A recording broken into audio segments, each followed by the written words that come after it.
Assalamualaikum warahmatullahi wabarakatuh. Perkenalkan, nama saya Kevin Aryanugraha dengan NIM 210810201002.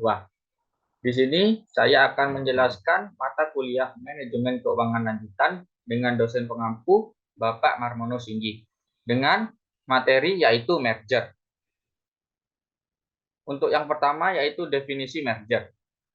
Definisi merger secara umum yaitu merger merupakan penggabungan bersama dua atau lebih perusahaan menjadi satu bisnis menurut basis yang disetujui oleh semua pihak, manajemen perusahaan dan pemegang saham. Sedangkan definisi merger menurut Brigham yaitu penggabungan dua perusahaan atau lebih menjadi satu perusahaan.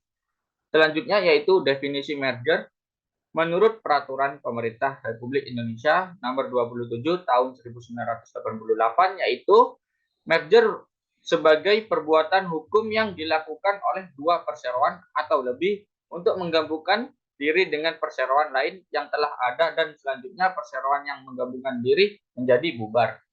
Selanjutnya yaitu tujuan dilakukannya merger, yaitu untuk meningkatkan nilai perusahaan, meningkatkan jangkauan perusahaan, segmen pasar, serta efisiensi produksi dapat tercapai secara lebih baik dengan penggabungan usaha. Dengan meluasnya segmen pasar yang semula hanya meraih beberapa jenis konsumen, perusahaan perlu merger akan mendapatkan keuntungan berupa mengalirnya jenis pembeli baru kepada produk mereka. Di sisi lain, efisiensi kegiatan produksi juga akan tercapai dengan adanya penyesuaian modal serta pemangkasan biaya pajak. Bila semula terdapat dua jenis aset guna membiayai proses produksi dua jenis produk, maka dua aset tersebut ini telah disesuaikan untuk kegiatan operasional satu produk. Selanjutnya yaitu tipe-tipe merger. Yang pertama, merger horizontal. Merger horizontal adalah merger antara dua atau lebih perusahaan yang bergerak dalam bidang industri yang sama. Sebelum terjadi merger, perusahaan-perusahaan ini bersaing satu sama lain dalam pasar atau industri yang sama.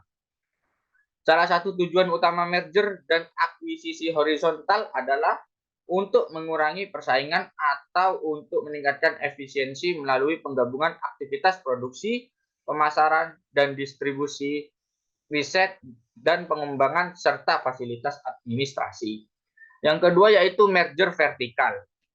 Merger vertikal adalah integrasi yang melibatkan perusahaan-perusahaan yang bergerak dalam tahapan-tahapan proses produksi atau operasi.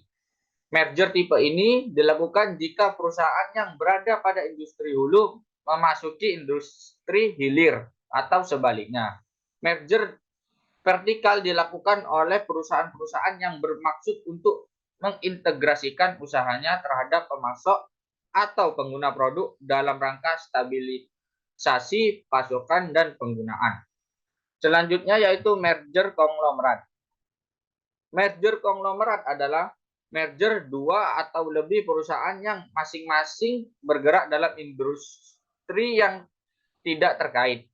Merger konglomerat terjadi apabila sebuah perusahaan berusaha mengidentifikasi bidang bisnisnya dengan memasuki bidang bisnis yang berbeda sama sekali dengan bisnis semula. Selanjutnya yaitu merger eksistensi pasar. Merger ekstensi pasar adalah merger yang dilakukan oleh dua atau lebih perusahaan secara bersama-sama guna untuk memperluas area pasar. Tujuan merger ini yaitu untuk memperkuat jaringan pemasaran bagi produk masing-masing perusahaan. Yang terakhir yaitu merger ekstensi produk. Merger ekstensi produk adalah merger yang dilakukan oleh dua atau lebih perusahaan untuk memperluas lini produk masing-masing perusahaan. Merger ini dilakukan dengan memanfaatkan kekuatan departemen riset dan pengembangan masing-masing untuk mendapatkan sinergi melalui efektivitas riset sehingga lebih produktif dan inovatif. Selanjutnya yaitu proses merger. Proses merger menurut Dian Purnomo Jati memiliki beberapa tahapan, yaitu yang pertama tahapan perencanaan. Pada tahapan ini terdapat dua proses, yaitu identifikasi awal dan screening. Pada proses identifikasi awal berarti perusahaan mencari dan mengumpulkan informasi sebanyak mungkin. Perusahaan-perusahaan mana saja yang potensial untuk diajak bergabung. Berbagai informasi dikumpulkan untuk melihat karakteristik perusahaan target. Setelah perusahaan melakukan identifikasi awal, kemudian perusahaan akan melakukan screening. Screening merupakan proses penyaringan sekaligus memilih di antara berbagai calon perusahaan target yang telah terkumpul informasinya. Yang kedua yaitu tahap proses merger. Tahap proses merger di sini dibagi menjadi 4, yaitu yang pertama penawaran formal. Penawaran formal merupakan pendekatan formal yang dilakukan oleh perusahaan melalui pemberitahuan secara tertulis dan resmi tentang maksud penggabungan usaha terhadap manajemen puncak perusahaan target. Yang kedua yaitu due diligence. Setelah penawaran formal, kemudian dilakukan due diligence atau uji tuntas, yaitu sesuatu investigasi yang menyeluruh dan mendalam terhadap berbagai aspek perusahaan target. Uji tuntas dilakukan terhadap aspek hukum, keuangan, organisasi, sumber daya manusia, pemasaran, serta teknologi dan produksi. Selanjutnya yaitu negosiasi. Negosiasi dianggap telah terlaksana apabila tercapai kesepakatan tentang syarat-syarat yang harus dipenuhi dalam proses merger antara perusahaan pengakuisisi dan pihak perusahaan target. Yang terakhir yaitu closing. Setelah ketiga proses di atas telah terlaksana, kemudian dilakukan penutupan transaksi merger yang ditandai dengan berlakunya status hukum perusahaan yang dimerger ke dalam perusahaan hasil penggabungan usaha disertai dengan penyerahan saham. Yang terakhir yaitu tahap pasca merger. Merupakan tahap baru setelah perusahaan melakukan penggabungan usaha sebagai suatu kesatuan entitas.